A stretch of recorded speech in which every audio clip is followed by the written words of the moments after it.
الحمد للہ وکفا والصلاة والسلام علی عباده الذین اصطفى خصوصاً علی افضلهم وخاتم النبیین محمد الامین وعلی آلہ وصحبہ اجمعین. اما بعد فقد قال اللہ تبارک وتعالی کما ورد فی سورة الحدید: اعوذ باللہ من الشیطان الرجیم بسم اللہ الرحمن الرحیم. سبح للہ ما فی السماوات والارض وهو العزیز الحکیم. لہ ملک السماوات والارض یحیی ویمیت وهو علی کل شیء قدیر. هو الاول والآخر والظاہر والباطن وهو بكل شيء علیم. صدق اللہ العظیم. رب اشرح لي صدری ویسر لي امری واحلل عقدۃ من لسانی یفقہوا قولی. اللہم ربنا الہمنا رشدنا واعذنا من شرور انفسنا. اللہم ارنا الحق حقا وارزقنا اتباعہ وارنا الباطل باطلا وارزقنا اجتنابہ. اللہم وفقنا لما تحب وترضى وتقبل منا فإنك خیر المتقبلین. اللہم ارحمنا بالقرآن العظیم واجعلہ لنا اماما ونورا وہدى ورحمہ. اللہم ذکرنا منہ ما نسینا وعلمنا منہ ما جہلنا وارزقنا تلاوتہ آناء اللیل واطراف النہار واجعلہ لنا حجتا یا رب العالمین آمین. سورہ حدید سے قرآن حکیم میں جو مکی اور مدنی صورتوں کے 7 گروپ ہیں، ان میں سے چھٹے گروپ کی مدنی صورتوں کا آغاز ہو رہا ہے. یہ مقام اس اعتبار سے بہت اہم ہے کہ ایک تو یہ کہ پورے قرآن مجید میں تعداد کے اعتبار سے مدنی صورتوں کا یہ سب سے بڑا گلدستہ ہے. سورہ حدید سے شروع ہو کر جو 27ویں پارے کی آخری صورت ہے، پھر سورہ تحریم تک کہ جو 28ویں پارے کی آخری صورت ہے، یہ مسلسل صورتیں ہیں 10. اگرچہ حجم کے اعتبار سے یہ زیادہ نہیں ہے، 1.25 پارے سے بھی کم، لیکن صورتوں کی تعداد کے اعتبار سے یہ مدنی صورتوں کا سب سے بڑا گلدستہ ہے قرآن حکیم میں. اس لیے کہ ذہن میں تازہ کر لیجئے، پہلے سورہ بقرہ، آل عمران، سورہ نساء، سورہ مائدہ، اگرچہ 6.25 پارے لیکن صورتیں تو 4 ہی تھیں. پھر سورہ انفال، سورہ توبہ 2 صورتیں، پھر سورہ نور 1 صورت، پھر سورہ احزاب 1 صورت، پھر 3 صورتیں سورہ محمد صلی اللہ علیہ وسلم، سورہ فتح اور سورہ حجرات. یہ 10 صورتیں. دوسری نمایاں بات ان کی یہ ہے کہ ان میں سے 5 صورتیں وہ ہیں جن کا آغاز ہوتا ہے سبح للہ یا یسبح للہ کے الفاظ سے. تسبیح کرتی ہے اللہ کی ہر شے جو آسمانوں میں ہے اور ہر شے جو زمین میں ہے. اور یہ تسبیح کا ذکر فعل ماضی میں بھی ہے، فعل مضارع میں بھی ہے. اور فعل مضارع عربی زبان میں حال اور مستقبل دونوں کو کور کرتا ہے. تو گویا کہ زمان و مکان کا پورا احاطہ ہو گیا کہ جو کچھ آسمانوں میں ہے اور جو کچھ زمین میں ہے وہ اللہ کی تسبیح بیان کر رہا ہے، ہمیشہ سے اب بھی کر رہا ہے اور ہمیشہ کرے گا. ان صورتوں کا ایک خصوصی پھر نام ہے، ان میں سے المسبحات، وہ صورتیں کہ جو تسبیح باری تعالیٰ کے ذکر سے شروع ہوتی ہیں. اس میں شامل کرتے ہیں بعض لوگ سورۃ الاعلیٰ کو بھی، سبح اسم ربک الاعلیٰ، لیکن وہاں وہ حکم کی صورت میں ہے. یہ مسبحات جو ہیں اس گروپ میں ان کی خصوصی شان ہے. تیسری بات جو کہ مضامین کے اعتبار سے ہے، بلکہ زمانہ نزول کے اعتبار سے پہلے سمجھ لیجئے. پہلی بات میں نے عرض کی کہ قرآن حکیم میں مدنی صورتوں کا تعداد سور کے لحاظ سے سب سے بڑا گلدستہ. ان میں سے 5 مسبحات. تیسری بات یہ کہ ان سب کا باستثناء واحد زمانہ نزول جو ہے وہ حضور صلی اللہ علیہ وسلم کا جو مدنی دور ہے سیرت مبارکہ کا، اس کا نصف آخر ہے، یعنی سن 5 کے بعد نازل ہوئی ہے، سوائے ایک صورت کے، تو آ جائے گی سامنے۔ باقی جو 9 صورتیں ہیں یہ سب کی سب بات کی ہے۔ اس سے جو متعلق بنتی ہے بات وہ یہ ہے کہ اس زمانے میں مسلمانوں میں جوش جہاد، ذوق شہادت، جذبہ انفاق، بحیثیت مجموعی اس میں کچھ کمی آ گئی تھی۔ یہ کمی میں پہلے بھی اشارہ کر چکا ہوں کہ معاذ اللہ اس اعتبار سے نہیں ہوئی کہ سابقون الاولون کے ذوق میں اور شوق میں اور جذبے میں کمی آ گئی، لیکن چونکہ تعداد بڑھی مسلمانوں کی اور اب اکثریت ان لوگوں کی تھی کہ جو ایمان لائے ہیں ہجرت کے بعد، ان کی اس طرح کی تربیت تو نہیں ہوئی جیسے کہ مکے والوں کی ہوئی تھی 12 برس تک۔ اس اعتبار سے اوسط جب نکالیں گے تو اوسط کے اعتبار سے یقیناً ادھر کچھ اب اسمحلال کے آثار تھے۔ یہ آیت سورہ انفال میں بھی آ چکی ہے، الآن فیکم ضعفا، اب تمہارے اندر کچھ کمزوری آ گئی ہے۔ پہلے تم ایک مومن 10 کافروں پر بھاری ہو سکتا تھا، اب ہم ایک کے مقابلے میں 2 پر فتح دیں گے۔ یہ بات سورہ انفال میں آ چکی ہے، لیکن یہاں خاص طور پر نوٹ کیجئے کہ ان تمام صورتوں کے پس منظر میں وہ اضمحلال ہے۔ نتیجہ یہ ہے کہ ان تمام صورتوں میں مسلمانوں کو جیسے کہ جھنجھوڑا جا رہا ہے، تمہیں کیا ہو گیا؟ سورہ صف میں آپ دیکھیں گے، یا ایھا الذین آمنوا لم تقولون ما لا تفعلون، کیا ہو گیا تمہیں؟ کیوں کہتے ہو جو کرتے نہیں ہو؟ اسی سورہ حدید میں آئے گا، وما لکم لا تؤمنون باللہ، تمہیں کیا ہو گیا؟ اللہ پر ایمان پختہ کیوں نہیں رکھتے؟ وما لکم الا تنفقوا فی سبیل اللہ، تمہیں کیا ہو گیا ہے؟ اللہ کے راہ میں خرچ کیوں نہیں کرتے؟ اسی طرح سورہ جمعہ میں وَإِذَا رَأَوْا تِجَارَةً أَوْ لَهْوًا انفضوا إِلَيْهَا وَتَرَكُوكَ قَائِمًا، تو گرفت کا پہلو ہے، پکڑ کا، اور جھنجھوڑا جا رہا ہے۔ اس میں یقیناً روح سخن منافقین کی طرف بھی ہے، لیکن بحیثیت مجموع ان صورتوں میں جو اصل خطاب ہے وہ منافقین سے نہیں ہے۔ منافقین کے موضوع پر ایک مکمل صورت بھی ہے، اور سورہ حدید میں بھی اس مرض کا جو ہے اس کی پیتھولوجی پورے طور سے بیان کی گئی ہے، مرض پیدا کیسے ہوتا ہے۔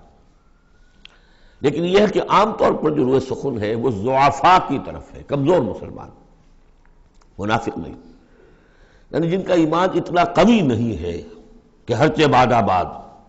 اور یہ میں آپ سے عرض کر چکا ہوں، یہ فرق تو شروع سے بھی تھا۔ السابقون الاولون من المہاجرین والانصار والذین اتبعوہم باحسان رضی اللہ عنہم ورضوا عنہ، اس درجے کے لوگوں میں بھی سب کے سب ایک جیسے تو نہیں تھے، وہ درجات تو بلند ترین ہے، رضی اللہ عنہم ورضوا عنہ، تو فرق تو تھا۔ اور اگر حفظ مراتب نہ کنی زندگی، تو ان درجات کا جب تک کہ آپ لحاظ نہ رکھیں اور نہ سمجھیں تو بات سمجھ میں نہیں آئے گی۔ اس پہلو سے یہاں اصل خطاب جو منافقین سے نہیں ہے، یعنی یہ سورہ نساء اور سورہ توبہ اس کا جو رنگ ہے اس میں اصل خطاب منافقین سے ہے، یہاں وہ بات نہیں ہے، ضعفاء، کمزور۔ اس اعتبار سے آج کے مسلمانوں کے لیے اہم ترین حصہ قرآن حکیم کا یہ 10 صورتیں ہیں۔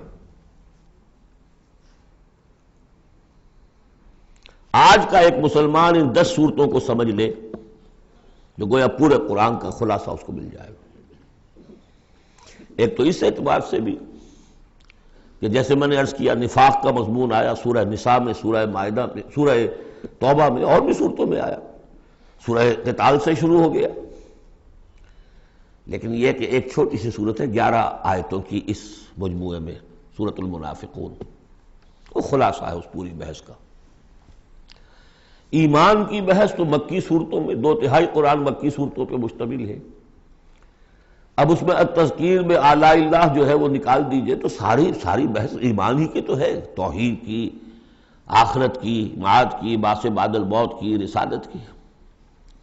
اتنی لمبی چوڑی بحث کو سورہ تغابن 18 آیات پر مشتمل ایک سورت ہے.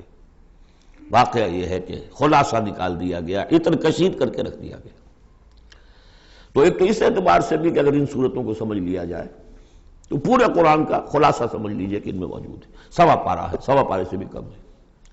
اور دوسرے اس اعتبار سے کہ آج جو ہم مسلمان ہیں تو ہم تو در حقیقت نسلی مسلمان ہیں کہ ہم چونکہ بائی ایکسیڈنٹ آف برتھ، ایک حادثہ ہے یہ، ہمارے لیے اس میں کوئی فیصلہ تو نہیں تھا کہ ہم مسلمان ماں باپ کے گھر پیدا ہوں گے. اس بات نن آف اوور چوائس، اللہ نے ہمیں پیدا کر دیا مسلمان ماں باپ کے گھر، تو ہم نے اللہ، رسول، آخرت، نماز، روزہ یہ بچپن ہی سے سیکھ لیا. لیکن وہ ایمان، قلبی یقین والا ایمان، وہ تو شاذ ہی کسی کو نصیب ہوتا ہے. ڈھونڈ اب اس کو چراغ رخ زیبا لے کر.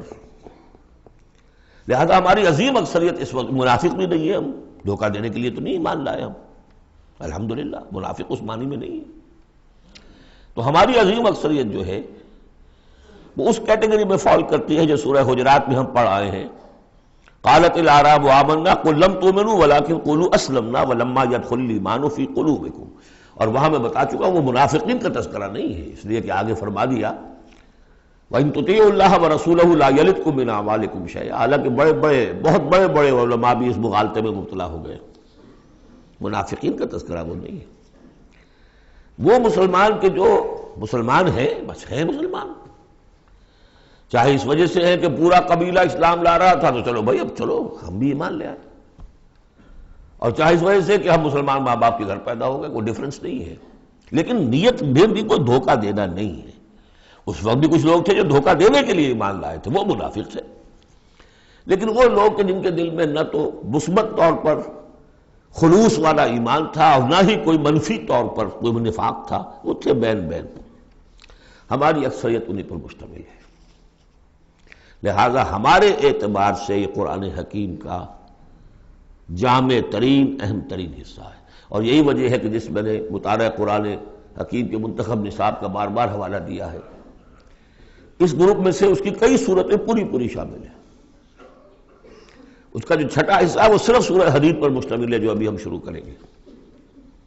باقی سورہ جمعہ، سورہ صف، سورہ منافقون، سورہ تغابن، پھر سورہ تحریم کا، یہ ساری چیزیں یہ ہماری یعنی تقریباً 5 غالباً صورتیں ان 10 میں سے ہمارے اس منتخب نصاب میں شامل ہیں. ان مسبحات میں سے بھی سورہ حدید جو ہے اس کو کہیے کہ ام المسبحات، اہم ترین صورت، بلند ترین صورت.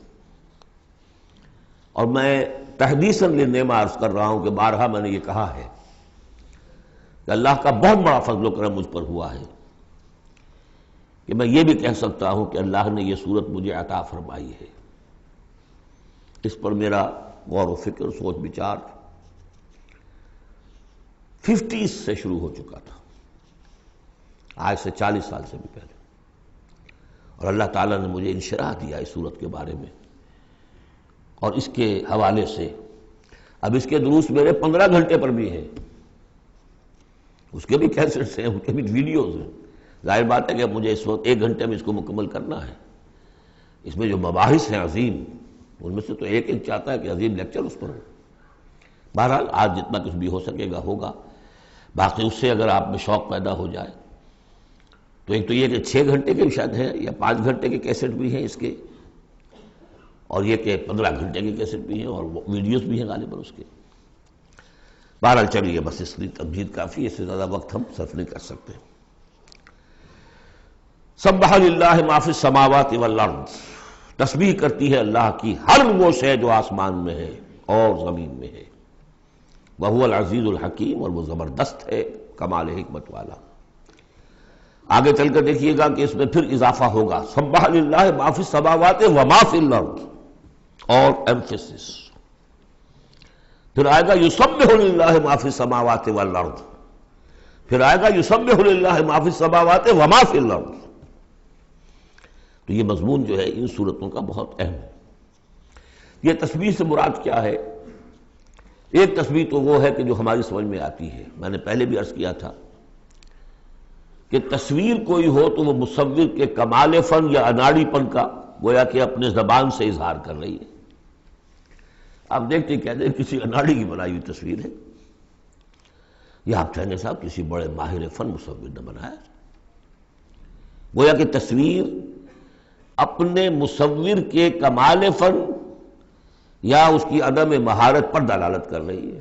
اگر کمال فن پر کر رہی ہے تو گویا کہ زبان حال سے وہ تصویر اپنے مصور کی تعریف کر رہی ہے۔ اس معنی میں کائنات کا ذرہ ذرہ اپنے وجود سے گواہی دے رہا ہے، میرا پیدا کرنے والا، میرا صانع، میرا خالق، میرا باری، میرا مصور ہر عیب سے پاک ہے، ہر نقص سے پاک ہے، ایک ہستی کامل ہے، اس کے علم میں، اس کی قدرت میں، اس کی حکمت میں کہیں کوئی کمی نہیں۔ یہ تسبیح حالی ہے، زبان حال سے۔ اور جیسے کہ سورہ بنی اسرائیل میں ہم دیکھ آئے ہیں، یہ بھی ہو سکتا ہے کہ اللہ نے ہر ایک شے کو زبان دی ہو۔ سورہ حامیم سجدہ میں بھی الفاظ آئے، ہمارے ہاتھ پاؤں کہیں گے الیوم انطقنا اللہ الذی انطق کل شیء، آج ہمیں اس اللہ نے زبان دے دی، اس نے ہر شے کو زبان دی ہے، تو ہر شے کی بھی زبان ہو سکتی ہے۔ اور سورہ بنی اسرائیل میں تھا وَإِن مِّن شَيْءٍ إِلَّا يُسَبِّحُ بِحَمْدِهِ وَلَٰكِن لَّا تَفْقَهُونَ تَسْبِيحَهُمْ، تو زبان حال والی تسبیح تو ہماری سمجھ میں آ رہی ہے، ہو سکتا ہے اور معلوم ہوتا ہے کہ وہ ہے ایک کوئی دوسرا پہلو بھی جو ہماری سمجھ سے بالا تر ہے۔ وَهُوَ الْعَزِيزُ الْحَكِيمُ، یہ دو اسماء اللہ تعالیٰ کے بار بار آئے ہیں، بہت مرتبہ آئے ہیں، اور ان صورتوں میں خاص طور پر آپ دیکھیں گے بہت تکرار ہوگی ان کی۔ اس کی وجہ کیا ہے کہ ایک تو یہ کہ یہ دو اسماء جو ہیں اس اعتبار سے ان کا جوڑا جو ہے معنوی اعتبار سے بہت اہم ہے۔ العزیز وہ ہستی کہ جس کا اختیار مطلق ہے، لیکن ہمارا تصور یہ ہے کہ جہاں اختیار زیادہ آ جاتا ہے کرپشن آ جاتی ہے۔ چنانچہ پولیٹیکل سائنس کا تو ایکسیم ہے، یہ فارمولا ہے، authority tends to corrupt and absolute authority corrupts absolutely۔ لہذا ساری جو کوشش ہوتی ہے دستور بنایا جاتا ہے چیکس اینڈ بیلنسز، جہاں اختیار ہے وہاں پہ کوئی چیکس اینڈ بیلنسز بھی ہونے چاہیے۔ اللہ پر کوئی چیک اینڈ بیلنس ہو ہی نہیں سکتا، کس کا ہوگا؟ تو وہ اختیار مطلق العزیز، اس کو بیلنس جو شے کر رہی وہ الحکیم بھی ہے، اس کی حکمت بھی قابل ہے، اس کا کوئی فعل، اس کا کوئی فیصلہ، اس کا کوئی عمل حکمت سے خالی نہیں ہے۔ یہ دونوں گویا کہ ایک دوسرے کے ساتھ ہے، العزیز الحکیم۔ لہو ملک السماوات والارض، چونکہ اس سورہ مبارکہ میں خاص طور پر دین، ایک دین کی حیثیت سے کہ جس میں ایک نظام، پورا نظام زندگی آئے اور حکومت بھی اس کے اندر شامل ہو، اللہ کی حکومت، لہذا یہ شانیں جو ہے خاص طور پر نمایاں کی جائیں گی۔ لہو ملک السماوات والارض، اس کے لیے ہے آسمانوں اور زمین کی بادشاہی۔ یحیی و یمیت، وہی زندہ رکھتا ہے، وہی مارتا ہے۔ وَهُوَ عَلَىٰ كُلِّ شَيْءٍ قَدِيرٌ، وہ ہر چیز پر قادر ہے۔ اس سورہ مبارکہ کی پہلی 6 آیات میں اللہ تعالیٰ کے اسماء و صفات کا جو ذکر ہو رہا ہے وہ پورے قرآن میں اس اعتبار سے منفرد ہے کہ بلند ترین سطح پر انتہائی جامعیت کے ساتھ فلسفے اور منطق کی بلند ترین سطح پر ہے، لیکن میرے پاس وقت نہیں ہے کہ میں تفصیل میں جا سکوں۔ تیسری آیت اس کی وہ ہے جس کے بارے میں نے آپ کو پہلے سنایا تھا، امام راضی کا قول کہ آ کر کھڑے ہو گئے اس مقام پر جیسے کہ خوف زدہ ہو انسان، دہشت زدہ۔ هو الاول والآخر والظاہر والباطن وهو بكل شيء علیم، وہی اول ہے، وہی آخر ہے، وہی ظاہر ہے، وہی باطن ہے۔ کیا سمجھے اس کو؟ وہی وہ ہے، پھر یہ کیا ہے؟ غالب کا بڑا پیارا شعر ہے، جبکہ تجھ بن نہیں کوئی موجود، پھر یہ ہنگامہ ہے خدا کیا ہے؟ وہی اول، وہی آخر، وہی ظاہر، وہی باطن۔ یہ ہے وہ مقام جس پر کہ آ کر کھڑے ہو گئے امام راضی، اعلم ان ھذا المقام مقام غامض مہیب عمیق، خبردار، ہوشیار کہ رہبر دم تیغست قدم رہا، ہوشیار ہو جاؤ، تلوار کی دھار پر قدم آ گیا ہے تمہارا۔ یہ ہے وہ مسئلہ کہ جس کو ہمارے بعض صوفیہ وحدت الوجود سے تعبیر کرتے ہیں، لیکن یہ فلسفے کا مشکل ترین مسئلہ ہے۔ وحدت وجود کی ایک تعبیر وہ بھی ہے جو کفر ہے، شرک ہے، اموست، جس کے کفر اور شرک ہونے میں کسی کو اختلاف نہیں، لیکن یہ کہ یہ عام لوگوں کی سمجھ میں آنے والی بات ہے نہیں۔ میں نے امکانی حد تک سمجھایا ہے اور مجھے اطمینان ہے، اور مجھے اس کی سند حاصل ہوئی تھی پروفیسر یوسف سلیم چشتی صاحب سے۔ ایک مرتبہ انہوں نے میرا اسی صورت کا درس سنا، انہوں نے کہا کہ بھائی مجھے 50 سال ہو گئے اس وحدت وجود کو پڑھتے پڑھاتے سمجھتے سمجھاتے، لیکن تم نے اپنے ایک اس درس قرآن میں جس طرح اس کو واضح کیا میں آج تک نہیں کر سکا۔ یہ الفاظ تھے پروفیسر یوسف سلیم چشتی صاحب کے۔ بہرحال اب اس میں یوں سمجھ لیجئے یہ کائنات حادث ہے، ہم جانتے ہیں کہ حادث ہے، ہمیشہ سے تو نہیں ہے۔ پہلے کون تھا؟ اللہ تھا۔ تو کائنات کا آغاز کہاں سے ہوا؟ اللہ سے۔ پھر ہم پڑھ رہے ہیں کل من علیہا فان ویبقی وجہ ربک ذو الجلال والاکرام، ایک وقت آئے گا کچھ نہیں رہے گا، وجہ ربک ذو الجلال والاکرام رہ جائے گا۔ تو آخر کون ہوا؟ اللہ۔ اب یہ اول و آخر کے مابین جو ہے اس کا ظاہر بھی وہ ہے، باطن بھی وہ ہے۔ یہ بہت مشکل مسئلہ ہے، لیکن یہ کہ اس کو ایک حدیث نے عام لوگوں کے لیے آسان کر دیا ہے۔ حضور یہ دعا کرتے تھے، اے اللہ انت الاول فلیس قبلک شیء، تو وہ پہلا ہے کہ جس سے پہلے کوئی شے نہیں تھی، وانت الآخر فلیس بعدک شیء، تو وہ آخر ہے کہ تیرے بعد کچھ نہیں، وانت الظاہر فلیس فوقک شیء، تو اس سے اوپر کوئی شے نہیں، وانت الباطن فلیس دونک شیء۔ بہرحال اس کو اسی حد تک اس وقت رکھیے، جن کو زیادہ شوق ہو جائے وہ پھر میرے وہ تفصیلی کیسٹس کی طرف رجوع کریں۔ هو الاول والآخر والظاہر والباطن وهو بكل شيء علیم، وہ ہر چیز کا علم رکھتا ہے۔ اب تو واضح ہو گیا ہے ہی وہ۔ اس سے پہلے ہم پڑھا تھے نحن اقرب الیہ من حبل الورید، تو اس حوالے سے تو یہ دو صفات اللہ کی خاص طور پر آپ دیکھیں گے قرآن میں، علی کل شیء قدیر بکل شیء علیم، دو چیزیں آئیں گی خاص طور پر، ہر چیز کا علم رکھنے والا، ہر چیز پر قادر۔ هو الذی خلق السماوات والارض فی ستۃ ایام، وہی ہے جس نے بنائے آسمان اور زمین 6 دنوں میں، ثم استوى علی العرش، پھر متمکن ہوا تخت حکومت پر، عرش پر۔ یعلم ما یلج فی الارض، یہ پہلے بھی آیت آ چکی ہے سورہ فاطر میں غالباً یا سورہ سبا میں۔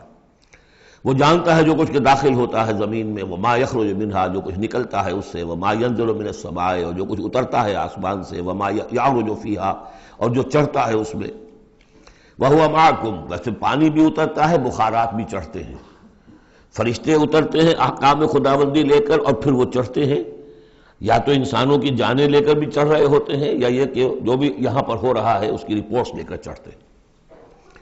زمین کے اندر پانی جذب ہوتا ہے، بیج داخل ہوتا ہے، نکلتا ہے پودا، ان تمام چیزوں کا احاطہ کیا۔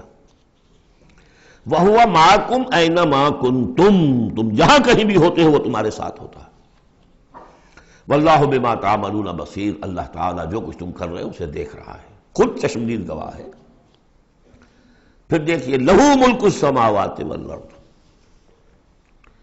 توحید کا یہ تقاضا کہ بادشاہی اسی کی ہو، ایک عقیدے کی توحید ہے بس، یہ کہ بادشاہی اسی کی ہو، لَهُ مُلْكُ السَّمَاوَاتِ، آسمان اور زمین کی بادشاہی اسی کی ہے۔ وَإِلَى اللَّهِ تُرْجَعُ الْأُمُورُ، اب تمام معاملات اسی کی طرف لوٹا دیے جائیں گے۔ یولج اللیل فی النہار ویولج النہار فی اللیل، وہ پرو لاتا ہے رات کو دن میں اور پرو لاتا ہے دن کو رات میں، یہ مضمون بھی کئی مرتبہ آ چکا ہے۔ وَهُوَ عَلِيمٌ بِذَاتِ الصُّدُورِ، علم کو دیکھیے کتنی مرتبہ دہرایا ہے، بِكُلِّ شَيْءٍ عَلِيمٌ، يَعْلَمُ مَا يَلِجُ فِي الْأَرْضِ وَمَا يَخْرُجُ مِنْهَا وَمَا يَنزِلُ مِنَ السَّمَاءِ وَمَا يَعْرُجُ فِيهَا اور یہاں ہوا علیم بذات الصدور، سینوں کے اندر جو کچھ ہے اس کو بھی جانتا ہے۔ یہ 6 آیات ہیں، یہ پہلا حصہ ہے سورۃ مبارکہ کا، اور یہ شاندار تمہید بنی۔ آگاہ ہو جاؤ کس کا کلام پڑھ رہے ہو، کس سے ہم کلام ہو، ہوشدار کہ رہ بردم تیغست قدم را۔ اب دیکھیے 2 آیتوں میں اللہ تعالیٰ کے، بلکہ ایک آیت میں جو تقاضا ہے، یہ تو اللہ ہے، ایسا ہے، اسی کی بادشاہی ہے، وہ سب جانتا ہے، وہ ہر چیز پر قدیر ہے، یہ سب کیا ہے؟ نیریٹو ہے، اور یہ ہے توحید فی العقیدہ۔ اس کا تقاضا کیا ہے؟ آمنوا باللہ ورسولہ وانفقوا مما جعلکم مستخلفین فیہ فالذین آمنوا منکم وانفقوا لہم اجر کبیر۔ 2 لفظوں میں تقاضا آیا، ایمان لاؤ اللہ پر اور اس کے رسول پر، اور خرچ کر دو ان سب میں سے جس میں اس نے تمہیں خلافت عطا کی ہے۔ سب سے پہلی خلافت تمہیں عطا کی اس جسم میں، اسے اللہ کے لیے لگاؤ۔ ذہانت، فطانت، طلاقت لسانی، جو دیا ہے، پیسہ دیا ہے، مال دیا ہے، اولاد دی ہے، سب کو اللہ کی راہ میں لگاؤ۔ یہ نفق کا لفظ پیسے کے خرچ کے لیے بھی آتا ہے، جان کے خرچ کے لیے بھی آتا ہے۔ نفقت الدراہم، پیسے ختم ہو گئے، نفق الفرس، گھوڑا مر گیا، تو نفق کا لفظ دونوں کے لیے آتا ہے۔ تو انفقوا مما جعلکم مستخلفین فی، جس چیز میں تمہیں استخلاف عطا کیا ہے لگاؤ، خرچ کرو، صرف کر دو۔ یہ 2 تقاضے ہیں۔ اصل میں یوں سمجھیے کہ جو سورہ حجرات میں 2 تقاضے آئے تھے، آمنوا باللہ ورسولہ، سورہ حجرات میں آئے تھے انما المؤمنون الذین آمنوا باللہ ورسولہ ثم لم يرتابوا وجاہدوا باموالہم وانفسہم فی سبیل اللہ۔ حقیقی مومن تو صرف وہ ہے جو ایمان لائے اللہ پر، اس کے رسول پر، پھر شک میں بالکل نہیں پڑے، اور انہوں نے جہاد کیا اللہ کی راہ میں اور کھپا دیے جان بھی اور مال بھی، وہی سچے ہیں۔ یہاں پر 2 ہیں، ان میں دونوں میں ایک سے تو مشترک ہو گئی، آمنوا باللہ ورسولہ، ایمان لاؤ اللہ پر اس کے رسول پر جیسے کہ ایمان کا حق ہے، وانفقوا، اور خرچ کر دو، انفاق مال، انفاق نفس، بذل نفس، دونوں چیزیں آ جائیں گی۔ مما جعلکم مستخلفین فیہ، اب اگر یہ 2 کام کر دو تو تمہارے وارے نیارے ہیں، تم کامیاب ہو۔ فالذین آمنوا منکم وانفقوا لہم اجر کبیر، تو جو تم میں سے یہ 2 تقاضے پورے کر دیں، ایمان لائیں جیسے کہ ایمان کا حق ہے، یقین والا ایمان، اور انفاق کر دیں، خرچ کر دیں، لگا دیں، کھپا دیں، اپنے آپ کو بھی اور اپنی تمام جو بھی کچھ اپنی ملکیت ہے، جو ساز و سامان ہے، لہم اجر کبیر۔ اب دیکھیے نظم، دیکھیے اب 2 آیتوں میں وہ ڈانٹ کا، ڈپٹ کا، زجر کا معاملہ ہو رہا ہے۔ وَمَا لَكُمْ لَا تُؤْمِنُونَ بِاللَّهِ، تمہیں کیا ہو گیا ہے، کیوں نہیں ایمان رکھتے اللہ پر؟ وَالرَّسُولُ يَدْعُوكُمْ لِتُؤْمِنُوا بِرَبِّكُمْ، جبکہ ہمارے رسول محمد صلی اللہ علیہ وسلم تمہیں دعوت دے رہے ہیں، وہ ابھی موجود ہیں تمہارے ماں بہن، تمہیں کیا ہو گیا؟ وہ تمہیں دعوت دے رہے ہیں کہ تم ایمان رکھو اپنے رب پر۔ وَقَدْ أَخَذَ مِيثَاقَكُمْ، اور دیکھو تم سے عہد لے چکا ہے تمہارا رب۔ اگر تم ایمان کا دعویٰ کرتے ہو تو عہد در عہد، ایک عہد تو تم لے کر آئے تھے، کر کے آئے تھے، أَلَسْتُ بِرَبِّكُمْ قَالُوا بَلَىٰ، پھر ایک عہد تم نے کیا سَمِعْنَا وَأَطَعْنَا، پھر تم نے عہد کیا ان اللہ اشترى من المؤمنین انفسهم واموالهم بان لهم الجنہ، بیع و شرح ہو چکی ہے۔ وقد اخذ میثاقکم، وہ تم سے عہد لے چکا ہے، ان کنتم مؤمنین، اگر تم حقیقتاً مومن ہو، دعویٰ تو کر رہے ہو ایمان کا۔ ساتھ ہی اب راستہ بتا دیا، اگر تم اپنی گریبان میں جھانکو اور محسوس کرو کہ وہ یقین والا ایمان تو نہیں ہے، اندر تو کچھ خلاصہ ہے، اللہ کرے کہ ہمیں اس کا احساس ہو جائے، اپنی گریبانوں میں جھانکیں۔ اسلام تو ہے، اللہ کا شکر ہے، جو یہاں آئے ہوئے ہیں، دور دور سے آئے ہوئے ہیں، تو اسلام تو ہے، روزہ نماز تو ہے، لیکن اپنے اندر جھانکے وہ ایمان، یقین والا ایمان۔ اگر احساس ہو جائے کہ نہیں ہے تو معلوم ہونا چاہیے کہاں سے ملے گا یہ۔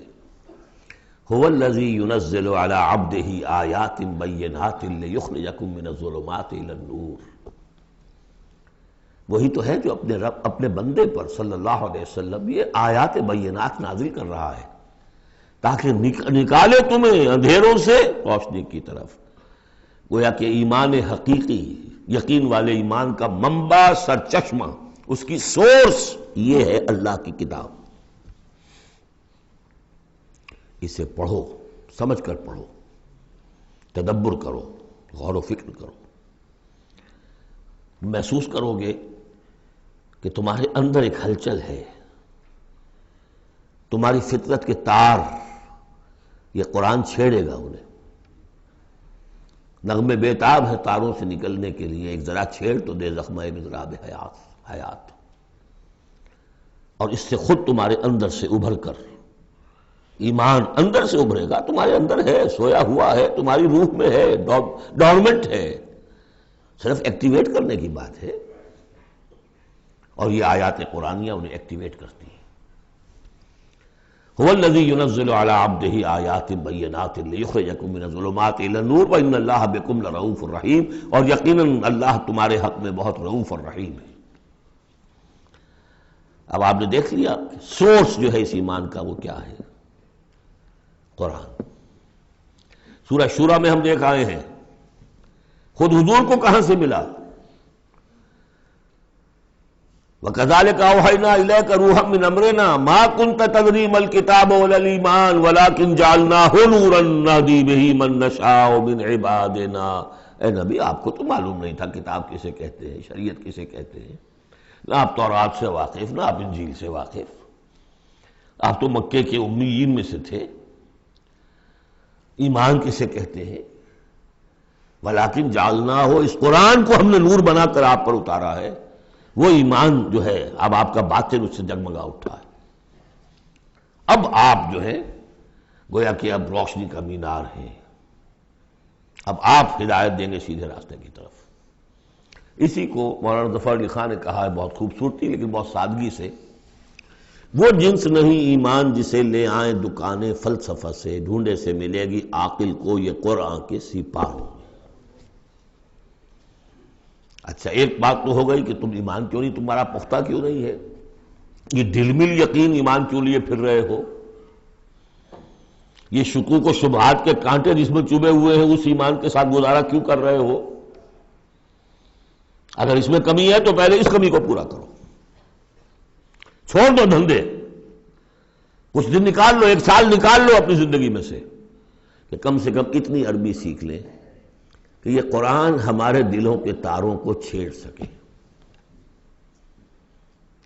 وہ اسی وقت ہوگا تیرے ضمیر پہ جب تک نہ ہو نزول کتاب، گرہ کشا ہے درازی نہ صاحب کشاف۔ انسپیریشن قرآن سے، ترجمے سے نہیں مل سکتی، ناممکن ہے۔ مفہوم سمجھ لیں گے، دماغ میں کچھ چیزیں آ جائیں گی، لیکن وہ جو قلب کو متحرک کرنا ہے، اس کو انسپائر کرنا ہے، وہ اسی وقت ہوگا۔ اب دوسری ڈانٹ، وَمَا لَكُمْ أَلَّا تُنْفِقُوا فِي سَبِيلِ اللَّهِ، تمہیں کیا ہو گیا، خرچ کیوں نہیں کرتے اللہ کی راہ میں؟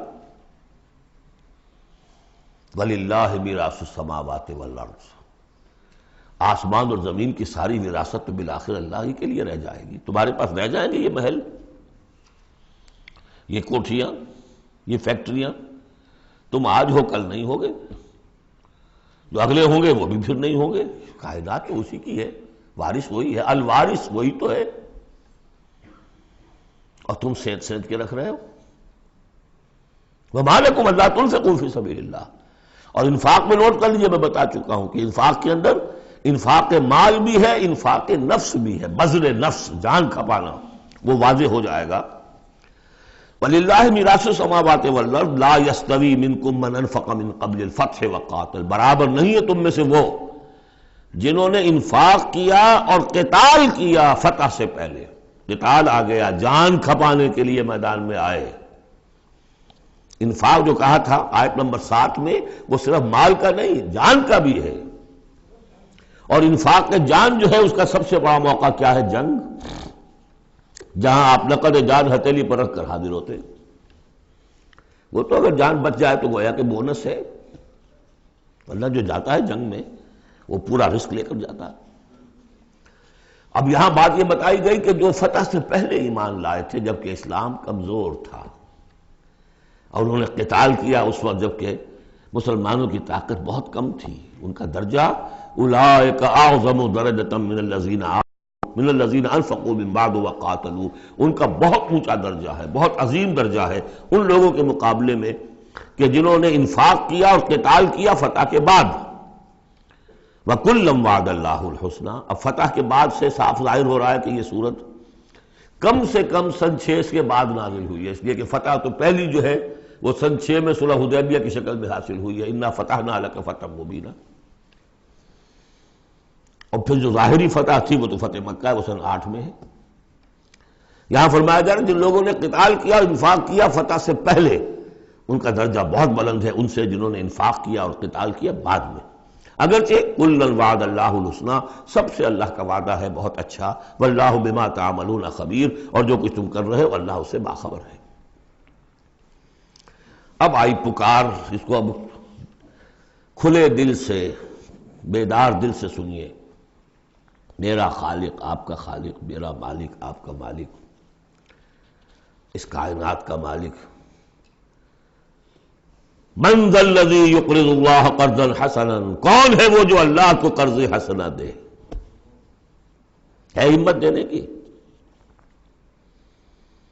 من ذا الذی یقرض اللہ قرضا حسنا فیضاعفہ لہ، اللہ اس کے لیے اسے دگنا بھی کرتا رہے گا، وَلَهُ أَجْرٌ عَظِيمٌ، اور ان کے لیے بہت بڑا اجر بھی ہوگا۔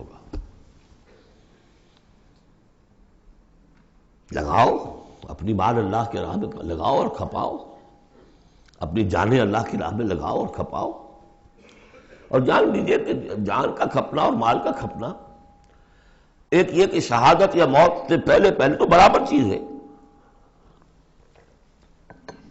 آپ اپنی جان کی قوت، صلاحیت، ذہانت، فطانت یہ خرچ کرتے ہیں تو مال کماتے ہیں نا، اور مال آپ کے پاس ہو تو آپ جس کو چاہیں امپلائے کر لیں، ذہانت، صلاحیت، فطانت سب آپ خرید سکتے ہیں پیسے سے۔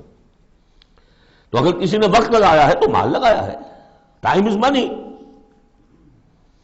اپنی جان کما رہا ہے تو وہ مال لگا رہا ہے، اس لیے کہ اسی جان کو کما کر وہ مال کما سکتا تھا۔ اس لیے انفاق جان، انفاق مال، یہ ایک شے۔ یوم تری المؤمنین، اب جو نقشہ کھینچا جا رہا ہے یہ ہے وہ نقشہ جس کو ہمارے ہاں کہا جاتا ہے پل صراط۔ کوئی ایسا مرحلہ آنا ہے جہاں کفار کا تو معاملہ علیحدہ ہو چکا، کوئی بڑی چھلنی لگی تھی، کفار تو نکل چکے، اب جو دنیا میں مسلمان سمجھے جاتے تھے وہ آگے آئے ہیں۔ آپ کو معلوم ہے جہاں کرشرز لگے ہوتے ہیں، پتھروں کو توڑ کے بجری بناتے ہیں، تو اس میں مختلف سوراخوں کی وہ چھلنیاں لگی ہوتی ہیں۔ پہلے 1 انچ سے زیادہ کا پتھر جو ہے وہ علیحدہ ہو جائے گا، پھر ½ انچ والا علیحدہ ہو جائے گا، پھر 1/4 انچ والا علیحدہ ہو جائے گا، وغیرہ وغیرہ۔ تو وہاں پر بھی کوئی مستقل کوئی چھلنیاں، ایک چھلنی لگ چکی، کافر تو گئے، اب رہ گئے مسلمان۔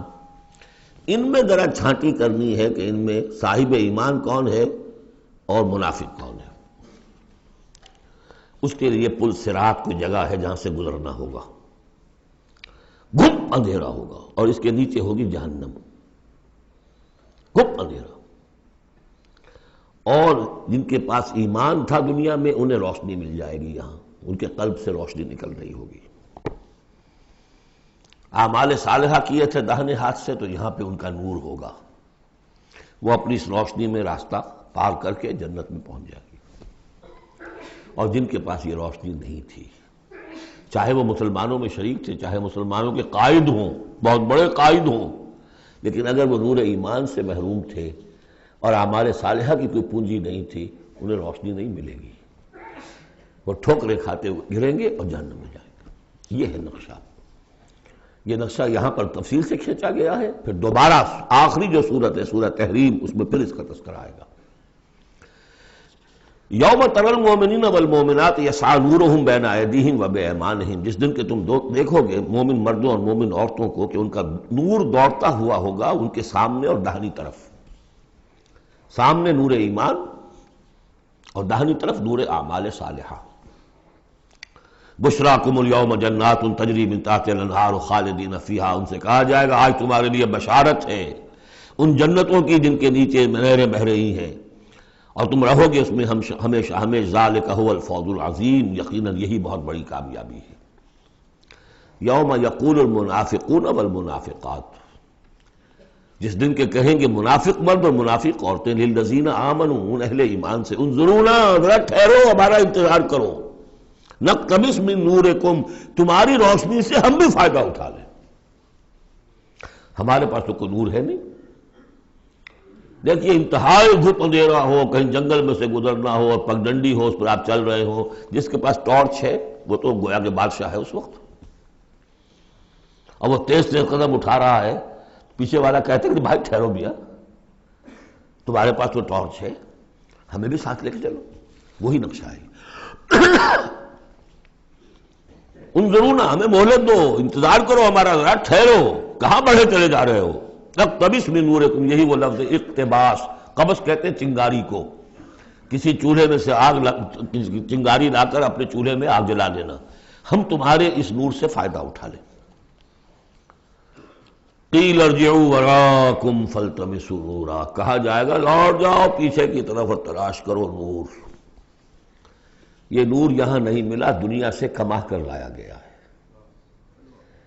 یہاں قیلہ کہا گیا، قالو نہیں کہا گیا۔ اہل ایمان کی شرافت اور مروت سے یہ بعید ہے کہ وہ یہ جواب دے، کوئی کہنے والا ہوگا اللہ کا فرشتہ، قیلہ کہا جائے گا، قیل ارجعوا وراءکم، لوٹ جاؤ پیچھے کی طرف، فالتمسوا نورا، اگر ہو سکتا جاؤ دوبارہ دنیا کے اندر، وہاں جا کر ایمان اور عمل صالح کی کمائی کر کے لاؤ تو یہ نور ہوگا۔ فضرب بینہم بسور لہ باب، اور اتنے عرصے میں ان کے درمیان ایک فصیل حائل کر دی جائے گی جس میں ایک دروازہ ہوگا، باطنہ فیہ الرحمہ، اس فصیل کے اندر کی طرف رحمت ہوگی، وظاہرہ من قبلہ العذاب، اور اس کے باہر کی طرف عذاب الہی کا نزول شروع ہو جائے گا۔ یہ چھلنی ہے جو اہل ایمان اور منافقین کے درمیان لگائی جائے گی۔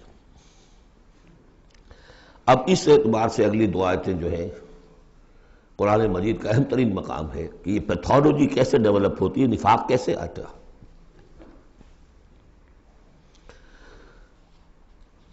ینادونہم الم نکن معکم، وہ منافق کہیں گے اے مسلمانوں کیا ہم تمہارے ساتھ نہ تھے؟ تمہارے ساتھ مسجد نبوی میں ہم نمازیں پڑھتے تھے، عیدیں پڑھتے تھے، ہم تمہارے ساتھ تھے۔ الم نکن معکم، کیا ہم تمہارے ساتھ نہ تھے؟ قالوا بلا، اب وہ کہیں گے ہاں تھے تو ہمارے ساتھ کیوں نہیں تھے؟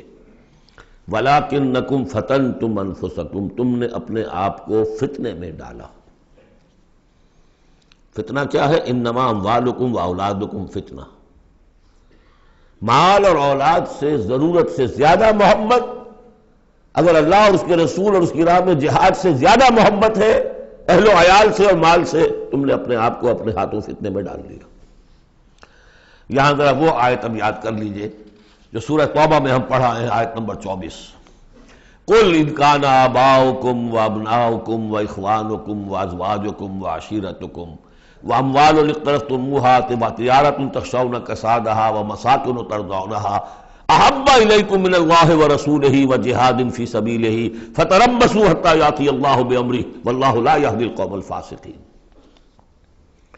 اے نبی ان سے کہہ دیجئے کہ اگر تمہیں اپنے باپ اور بیٹے اور بھائی اور بیویاں اور رشتہ دار اور وہ مال جو بڑی محنت سے جمع کیے ہیں، وہ تجارت جس کی کساد کا تمہیں اندیشہ رہتا ہے، اور وہ حویلیاں اور محل جو تمہیں بڑے محبوب ہیں، اگر ان 8 چیزوں کی محبت زیادہ ہے تمہارے دل میں اللہ اور اس کے رسول اور اس کی راہ میں جہاد کی محبت سے، تو جاؤ دفع ہو جاؤ، انتظار کرو یہاں تک کہ اللہ اپنا فیصلہ سنا دے۔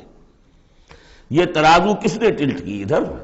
یہ 8 والا پلڑا کیوں ہوا نیچے؟ کیوں نہیں یہ 3 والا نیچے گیا؟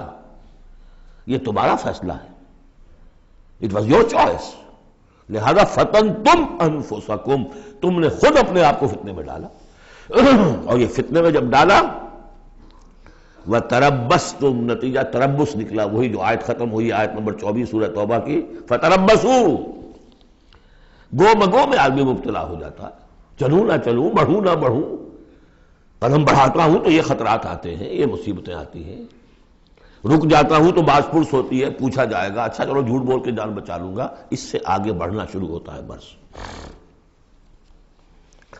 وَلَٰكِنَّكُمْ فَتَنْتُمْ أَنفُسَكُمْ وَتَرَبَّصْتُمْ وَارْتَبْتُمْ، اور پھر ایک مرحلہ آتا ہے کہ وہ ایمان کی تھوڑی بہت پونجی جو تھی اس میں ریب اور شکوک و شبہات کے کانٹے چڑھنے شروع ہو جاتے ہیں، کیا پتہ ہوگے بھی کہ نہیں آخرت، یہ دنیا نقد ہے، اس کی لذت نقد، اس کی کلفت نقد، اس کا عیش نقد، اس کی تکلیف نقد، پتہ نہیں دنیا ہوگی بھی کہ نہیں، آخرت ہوگی کہ نہیں ہوگی، پھر شکوک و شبہات آئیں گے۔ آخری بات وغرتکم الامانی، پھر تمہیں دھوکہ دیا مزید تمہاری خواہشات نے، اللہ بڑا بخشنے والا ہے، اللہ پالنہار ہے، اللہ بخشنہار ہے، ہم کچھ بھی کریں آخر تیرے محبوب کی امت میں ہیں، we are the chosen people of the Lord. غرتکم الامانی، کبھی خیال ہوتا بھی ہے تو یہ تھپکیاں دے دے کر یہ امانی جو ہے یہ سلا دیتی ہے۔ وغرکم باللہ الغرور حتی جاء امر اللہ، یہاں تک کہ اللہ کا فیصلہ آ گیا، وغرکم باللہ الغرور، اور تمہیں خوب دھوکہ دیا اللہ کے نام پر اس دھوکے باز نے، شیطان لعین نے۔ یہ سورہ لقمان میں آ چکا ہے، فلا یغرنکم الحیات الدنیا ولا یغرنکم باللہ الغرور۔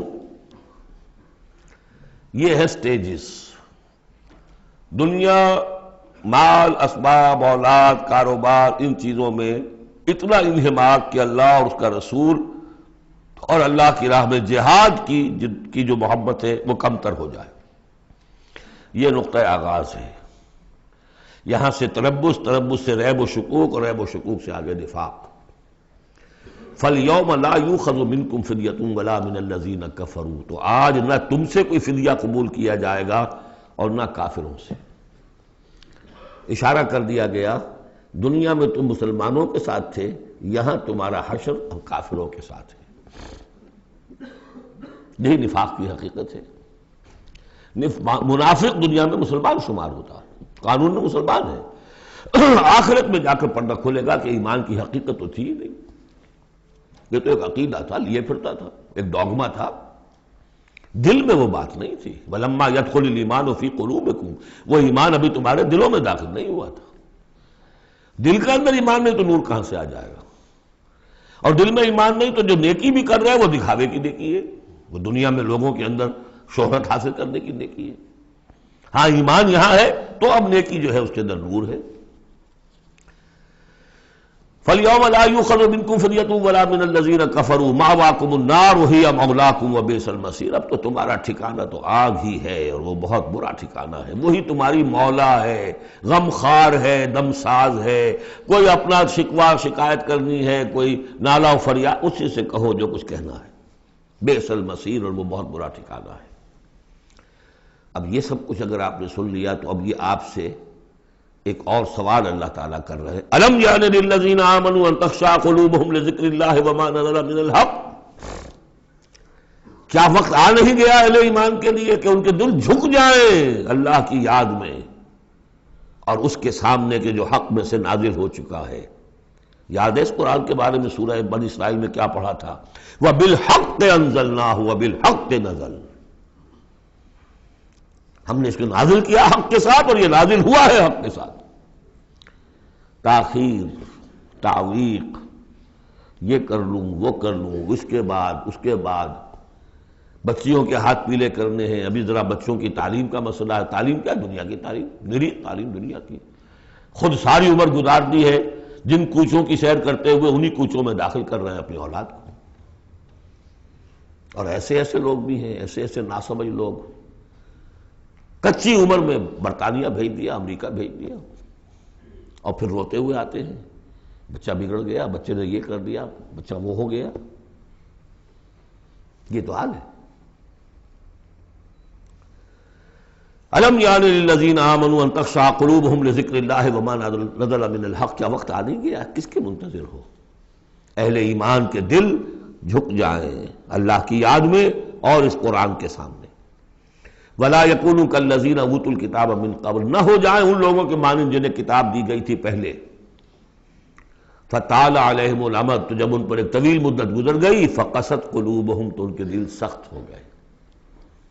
یاد ہے سورہ بقرہ کی آیت، ثُمَّ قَسَتْ قُلُوبُكُمْ فَهِيَ كَالْحِجَارَةِ أَوْ أَشَدُّ قَسْوَةً، پھر پتھروں کی طرح سخت، اس سے بھی زیادہ سخت. وَكَثِيرٌ مِّنْهُمْ فَاسِقُونَ، اور ان کی اکثریت فاسقوں پر، فاجروں پر مشتمل ہے. دیکھ لو ایک راستہ وہ ہے، اب بھی نہ مڑو گے، اب بھی نہ توبہ کرو گے، اب بھی نہ باز آؤ گے، تو پھر دیکھ لو نشان عبرت کے طور پر وہ موجود ہے قوم. ثم قست قلوبکم فہی کالحجارۃ او اشد قسوہ. اعلموا، اب ساتھ ہی جہاں یہ ذرا ڈانٹ ڈپٹ کا انداز ہے، ہمت افزائی بھی، گھبراؤ نہیں. اگر تم یہ محسوس کرتے ہو کہ دل کی زمین، دل کی کھیتی ایمان کے اعتبار سے بنجر ہے، کچھ نہیں اس میں، تب بھی گھبراؤ نہیں، مایوس نہ ہو. اعلموا ان اللہ یحیی الارض بعد موتها، جان لو اللہ تعالی زندہ کر دیتا ہے زمین کو اس کے مرنے کے بعد. زمین دیکھتے ہو بے آب و گیا بڑی ہوتی ہے، بنجر، بارش برستی ہے تو وہ زندہ ہو جاتی ہے. اللہ تمہارے دلوں کی کھیتی کو بھی اثر نو، ایمان کی فصل بخش سکتا ہے. مایوس نہ ہو. اعلموا ان اللہ یحیی الارض بعد موتها قد بینا لکم الآیات لعلکم تعقلون، ہم نے تو تمہارے لیے اپنی آیات خوب واضح کر دی ہیں تاکہ تم عقل سے کام لو. یعنی ہمت نہ ہارو، کوشش کرو. کھیتیاں دوبارہ اس کے اندر فصل آ جایا کرتی ہے، بارش برستی ہے، ہاں لیکن کھیتی کے اندر کچھ ہل چلانا پڑتا ہے، بیج ڈالنا پڑتا ہے، مشقت کرنی پڑتی ہے. تو یہاں بھی تمہیں ایک ہل چلانا ہوگا. وہ ہل چلانا کیا ہے؟ یہ مال کی محبت ہے کہ جو اس زمین کے اندر جس نے کہ بنجر بنجر بنا دیا ہے، اس کو ہل چلاؤ، مال کی محبت نکالو. ان المصدقین والمصدقات واقرضوا اللہ قرضا حسنا یضاعف لهم ولهم اجر کبیر. یقیناً صدقہ دینے والے مرد اور صدقہ دینے والی عورتیں، اور جو اللہ کو قرض حسنا دیں. یہ میں بتا چکا ہوں سورہ بقرہ میں جب ہم پڑھ رہے تھے 2 رکوع، کہ اللہ کے لیے، دین کے لیے، اللہ کی رضا جوئی کے لیے خرچ کرنے کی 2 مدیں ہیں. ایک انسانوں میں سے غرباء، مساکین، یتیموں، بیواؤں، بیماروں، مسافروں اور مقروضوں کے لیے خرچ کرنا، وہ صدقہ ہے. اس لیے زکوٰۃ کو بھی کہا صدقات، انما الصدقات للفقراء والمساکین. ایک اللہ کے دین کے لیے، اس کی دین کی نشر و اشاعت ہے، اس کے پیغام کو پھیلانا ہے، اس کی تعلیم ہے، پھر اس دین کو غالب کرنے کی جد و جہد ہے. اس کے لیے ساز و سامان چاہیے، اس کے لیے وسائل چاہیے. تو ایک ہے صدقہ، ایک ہے اللہ کے ذمہ قرض حسنہ. کیوں؟ اس لیے کہ اللہ کے دین کو غالب کرنا ہے، لہذا اس کی جد و جہد میں جو مال خرچ ہو رہا ہے اللہ اسے اپنے ذمہ قرض حسنہ کہتا ہے. یہ حل چلانا پڑے گا. مال کی محبت اس سے نکلے گی. صدقہ دو گے، اللہ کو قرض حسنہ دو گے، تو یہ جو اس نے بریک لگی ہوئی ہے، جیسے گاڑی کو بریک لگی ہوئی ہے اور آپ جو ہے ایکسلریٹر کو دبا رہے ہیں تو وہ تو لاکنگ کرے گی، وہیں کی وہیں کھڑی رہ جائے گی، چلے گی تو نہیں. کیسے چلے؟ بریک لگی ہوئی ہے. اس بریک کو کھولو پہلے. اور وہ بریک کیا ہے؟ مال کی محبت. اس کا علاج کیا ہے؟ انفاق. ان المصدقین والمصدقات واقرضوا اللہ قرضا حسنا یضاعف لهم ولهم اجر کریم والذین آمنوا باللہ ورسلہ اولئک هم الصدیقون والشہداء عند ربہم. اب آخری مرتبہ یہ صدیقیت اور شہادت کا بھی مضمون ہمارے ہاں پھر آ گیا. اگر یہ بریک کھل گیا، اب گاڑی کو چلاؤ، گاڑی چلے گی. لیکن اب مختلف طبائع کی مناسبت سے اگر تو تمہارا مزاج صدیقین والا ہے، صدیقیت کے مرتبے کو پہنچ جاؤ گے. اگر مزاج شہادت والا ہے، شہداء کے مقام کو حاصل کر لو گے. اولئک مع الذین انعم اللہ علیہم من النبیین والصدیقین والشہداء والصالحین. بریک لگی ہوئی ہے تو کچھ نہیں ہوگا. مال کی بریک کھولو، گاڑی چلاؤ، جو یہ کر لیں گے والذین آمنوا باللہ ورسولہ، اب ایمان اور اللہ پر اور اس کے رسول پر ایمان کا اب یہ ایکسیلریٹر دباؤ گے تو نتیجہ کیا نکلے گا؟ اولئک ھم الصدیقون والشہداء عند ربہم، انہی میں سے صدیق ہوں گے، انہی میں سے شہداء ہوں گے ان کے رب کے پاس. لہم اجرہم ونورہم، ان کے لیے ہوں گے ان کا اجر اور ان کا نور. اجر بھی ملے گا، نور بھی ملے گا. نور وہ جو آخرت میں ملنا ہے، میدان حشر میں ملنا ہے، پل صراط پر گزرنے کے لیے ملنا ہے. اور اجر وہ ہے جو جنت میں داخل ہو کر ملے گا. لہم اجرہم ونورہم والذین کفروا وکذبوا بآیاتنا اولئک اصحاب الجحیم، اور جن لوگوں نے کفر کیا اور ہماری آیات کو جھٹلایا یہ لوگ ہیں جہنمی. اعلموا انما الحیاۃ الدنیا لعب ولہو وزینۃ وتفاخر بینکم وتکاثر فی الاموال والاولاد. اب جو چیز بریک تھی اس کو سمجھ لو، بریک کی حقیقت کیا ہے؟ دنیا کی محبت. جان لو کہ یہ دنیا کی محبت کیا ہے اس کے سوا کہ کچھ عرصہ کھیل کود میں گزرتا ہے. لعب، بچپن میں اور کسی چیز سے کوئی دلچسپی نہیں ہوتی. باپ کا کاروبار ٹھیک چل رہا ہے کہ نہیں چل رہا ہے، بچوں کو اس سے کیا غرض، اسے تو اپنا کھیل کود کرنا ہے. لہو، ذرا سا ٹین ایج آئی تو اب کھیل معصوم کھیل نہیں رہتا، اس میں کچھ سینشول گریٹیفیکیشن شروع ہو جاتی ہے. لہو.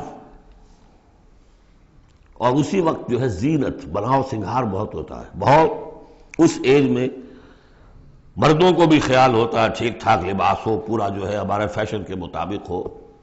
Very sensitive. اس کے بعد ذرا عمر بڑھتی ہے، تفاخر بینکم، اب فخر، نسل پر فخر، مال پر فخر، دولت پر فخر. اور فخر میں بڑھ جانا، جیسا کہ ہمارے ہاں پٹھانوں میں خاص طور پر ہے کہ اب وہاں جو دوسرا سردار ہے وہاں پر وہ نئی کار لے آیا ہے، اب یہ کیسے رہ جائے گا؟ اسے بھی لانا چاہے اپنی زمین بیچے، کچھ کرے، اس سے اگلے ماڈل کی کار لا کے کھڑے نہیں کرے گا تو پھر جینا بیکار ہو گیا. تفاخر بینکم. لیکن جب ذرا زندگی ذرا اور ڈھلی، تکاثر فی الاموال والاولاد، کثرت سے مال اور اولاد. اس کے بعد یہ ہے، ایک سٹیج پر تو یہ ہوتا ہے کہ مونچھ نیچی نہ ہو چاہے سب کچھ چلا جائے، اور اگلی سٹیج پر یہ ہوتا ہے کہ مونچھ نیچی کیا، شیو بھی ہو جائے تو کوئی بات نہیں، مال آنا چاہیے. یہ عجیب آیت ہے. انسانی زندگی کے یہ نفسیاتی مراحل ہیں. بہت کم لوگوں نے سمجھا اس آیت کو. اس کا ہر دور میں کوئی ایک شے ہوتی ہے جو انسان کے اس ذہن پر اور نفسیاتی اعتبار سے اس کے نزدیک بڑی اہمیت کی حامل ہوتی ہے. بچپن میں کھیل کود، ذرا اس سے بڑا ٹین ایجرز، اس میں لہو وزینۃ، اس سے اوپر آئے تفاخر، اس سے اوپر آئے اب یہ ہے کہ بڑا ریئلسٹک ہو جاتا ہے آدمی.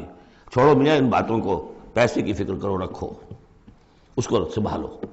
تکاثر فی الاموال والاولاد کا مسئلہ غیث، میں نے بارہا کہا یہ ایک لائف سائیکل ہے، ہیومن لائف سائیکل. وہی لائف سائیکل آپ کو ملتی ہے باٹنی میں، نباتات میں. کا مسئلہ غیث، جیسے کہ بارش برستی ہے، اعجب الکفار نباتہ، تو جو کسان ہوتے ہیں اس سے جو روئیدگی کھیتی اپجتی ہے اس کو بڑی اچھی لگتی ہے. ثم یہیج، پھر وہ کھیتی اپنی پوری قوت پر آتی ہے. فتراہ مصفرا، پھر دیکھتے ہو وہ زرد ہو جاتی ہے.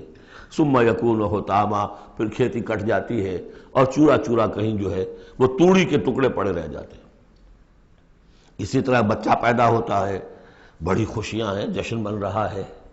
پھر وہ بچہ جوان ہوا ہے، ثم یہی جو اپنی پوری قوت کو پہنچ گیا ہے.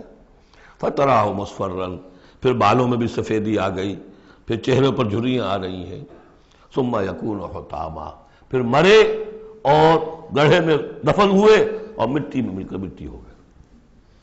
لیکن ایک زندگی آخرت کی ہے جس کے لیے کوئی اس طرح کا اینڈ نہیں ہے. وَفِي الْآخِرَةِ عَذَابٌ شَدِيدٌ وَمَغْفِرَةٌ مِّنَ اللَّهِ وَرِضْوَانٌ، اور آخرت میں ہے بہت بڑی سزا اور مغفرت اللہ تعالیٰ کی طرف سے اور یا رضوان ہے.